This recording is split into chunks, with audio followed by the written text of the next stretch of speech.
Hi friends, உங்களுடைய சேனலில் சப்ஸ்கிரைபர்ஸை private பண்ணுறது எப்படி அப்படின்னு இந்த வீடியோவில் பார்க்கலாம். அதாவது நீங்கள் நிறைய சேனல்களை சப்ஸ்கிரைப் பண்ணி வச்சுருப்பீங்க. அது உங்கள் சேனலில் சப்ஸ்கிரிப்ஷன் ஃபீடில் எல்லாருக்குமே ஷோ ஆகும். நீங்கள் எந்தெந்த சேனலெல்லாம் சப்ஸ்கிரைப் பண்ணி வச்சுருக்கீங்க அப்படின்னு சொல்லிட்டு.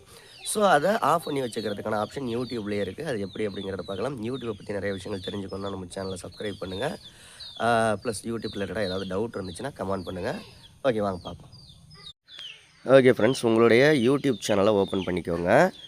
இங்கே ரைட் சைடு இருக்கிற பென்சில் ஐக்கானை கிளிக் பண்ணுங்கள். எடிட் ஆப்ஷனை கிளிக் பண்ணிங்க அப்படின்னா கீழே ஃபுல்லாக ஸ்க்ரோல் பண்ணிங்கன்னா இதில் ப்ரைவசி அப்படின்னு ஒரு ஆப்ஷன் இருக்கும்.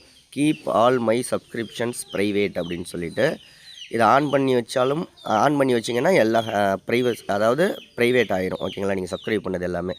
இதை ஆஃப் பண்ணி வச்சிங்கன்னா பப்ளிக் எல்லாருக்கும் ஷோ ஆகும். இதை நீங்கள் எப்போதுமே ஆனில் வச்சுக்கோங்க. அப்போ தான் நீங்கள் யாரெல்லாம் சப்ஸ்கிரைப் பண்ணி வச்சுருக்கீங்களோ அவங்க மற்றவங்களுக்கு தெரியாமல் இருக்கும். ஓகே, இந்த வீடியோ பிடிச்சா ஒரு லைக் பண்ணுங்கள்.